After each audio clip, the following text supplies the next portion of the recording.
I've read a lot of history about the old vintage crosscut saws, and now those are no longer, we can no longer produce those. Whenever I say that, people say, well, I'll go on in the site and I can see a whole bunch of those for sale. What are you talking about? Of course they still produce them. Not like they used to. Now, what they do is they use just bandsaw steel, and it's the same thickness from the back of it to the tooth.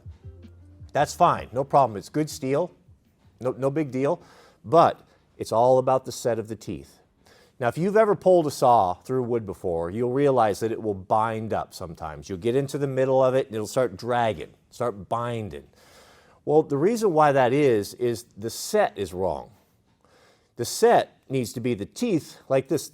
Every other tooth needs to be bent out like this, wider than the back of the saw. And the reason being is that as that cuts through the wood, that is cutting a groove or kerf, they call it, wider than the thickness of the steel of the saw, the back of the saw.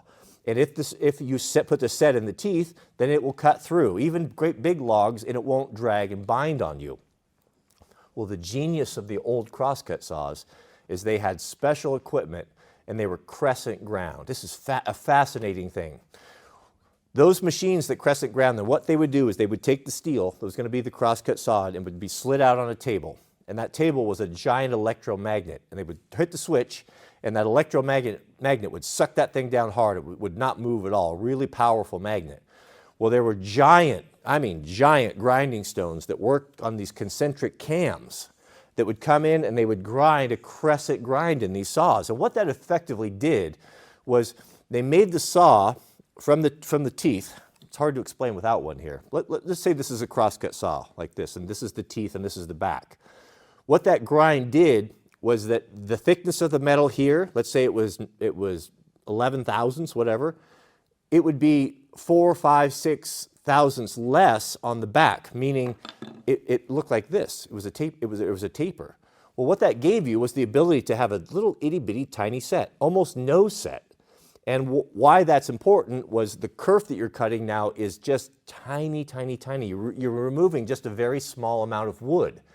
And when guys used to get paid by the tree. And so having a tool that cut efficiently and effectively was important, because if you could cut down 1 or 2 more trees because your saw was efficient or properly sharpened, that was money in your pocket. It was very, very important. Those old logging camps, the crosscut saws were so expensive, they didn't belong to the individual loggers. They belonged to the company.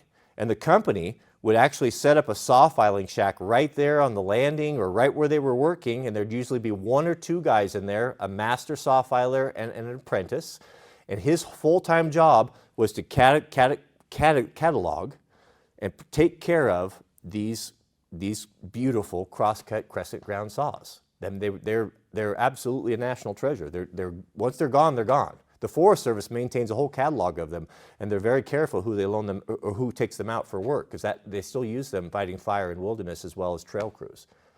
So the saw filer would work in there, and he would issue these out to different fellers and cutters.